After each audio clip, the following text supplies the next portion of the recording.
investigation, but it wasn't long before another member of our crew began to feel very uncomfortable.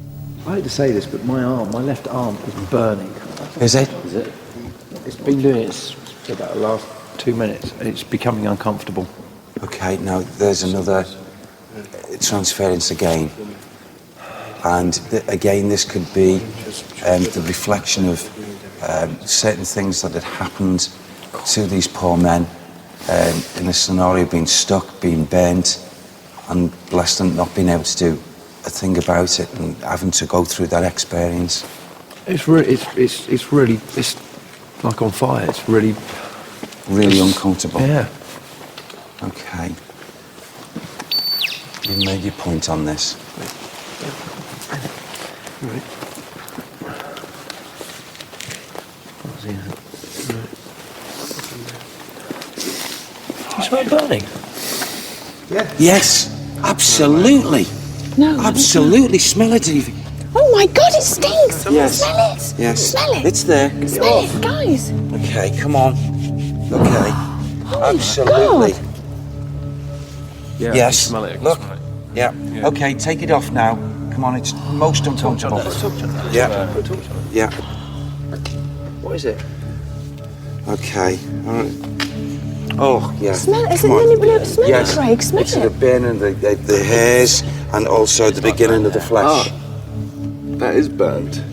Yeah, absolutely. How are you feeling, Carl? Scared. Pooless. Okay. Come on, take this off now. Take this energy off. There is your phenomena. You're an emplacement phenomena. So the finished. Yeah. Tom, smell it. Just smell his arms. Yeah. Yeah. They've taken the hairs on your arm. Yes. They've gone all short. Are you all right? You see, these are the things that they can do to really, really prove to us all, okay, in a natural form, a phenomena that can't be, it's not tangible, it can't be gauged, but the spirit people, if they've undergone an experience, can transference that thought for it to manifest to our physical bodies. This is the most bizarre investigation so far I've come across. It's bizarre. Is there such a thing as thought transference, where a spirit can induce feelings and pain of their suffering onto a living person? If so, had it happened here tonight? Were Carl and Jonathan picking up those terrible feelings that the pilots experienced in their last moments before death? During the night, different members of the crew had spent time in the control tower. We all thought that nothing was going to happen until Carl, John and Stuart went and investigated the building at 4 a.m. Oh, what the fuck was that? What was that then? A flash? Is that your car? No, I swear to God. That was a flash just through there. See that flash then? What was it? Right. Is that someone coming upstairs? Is anyone else in here? We've got to go investigate, you guys. The boys had experienced what has been seen and reported many times, the strange light and the door closing. Had the ghost of Norman Watt visited them early in the morning? Is anyone down there? What was that light? I don't know. During the rest of the investigation in the hangar, the noises stopped and everyone felt fine. It was almost as if the mischievous presence we all felt earlier had just simply disappeared.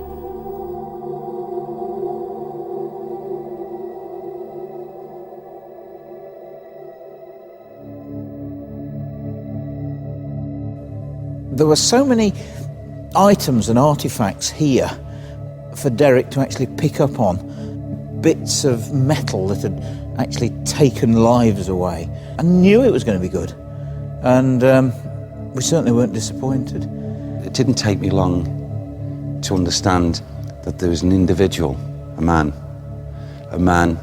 who, to this present day, has felt he's not got the answers, really, for basically why he had to physically perish in such a horrid way.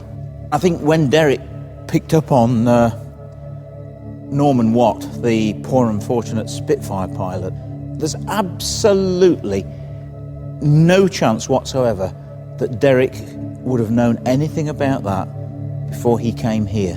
I'm convinced of that. His atmosphere was really, really surrounding me. And he put into my mental thoughts a wallet.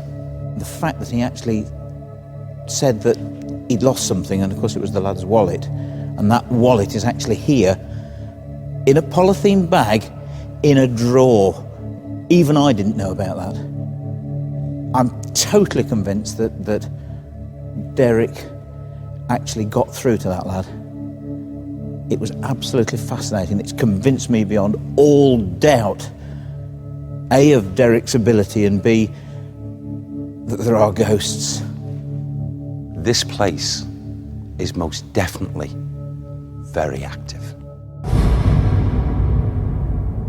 Of all of the investigations I've seen, this particular one is the most fascinating. We've got so much different phenomena. We've got apparition sightings, we've got noises that are being heard, orbs even, and also this interesting smell phenomena and somebody's temperature going up. We've got loads of different sort of phenomena that are also different for the people involved because they're accessing all the different senses. So visual, smell, hearing, all of that. And I think it's fascinating to look through and try and sort out exactly what's going on.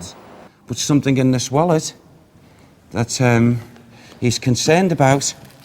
Derek comes up with some fantastic information about a departed pilot, and it's very compelling for the crew and for us watching when he mentions about a wallet.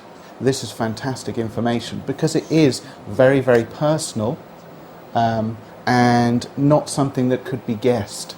You know, it's not a high probability statement, as it were. So it's good sort of evidence that we're looking for. Do you smell burning? Yes, absolutely. No. Absolutely. Smell it, Evie.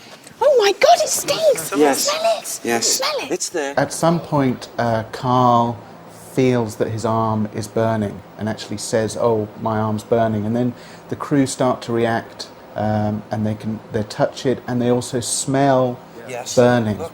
Yeah. Now, Okay, take all it of the off. crew smell it independently, so there may have been a factor of group conformity and suggestion and people like bouncing the ideas off each other, and that would increase the intensity of the smell. But everybody smelt the burning immediately, and certainly there's no indication of any sort of fraudulent practice here of Carl going off and putting lighter fluid or anything on his arm. This, I'm going to maybe eat my own hat and say this is some fantastic, genuine phenomena. Well, what a fantastic night. I don't think myself or the rest of the crew will ever forget RAF East Kirkby. Until the next time, sleep tight.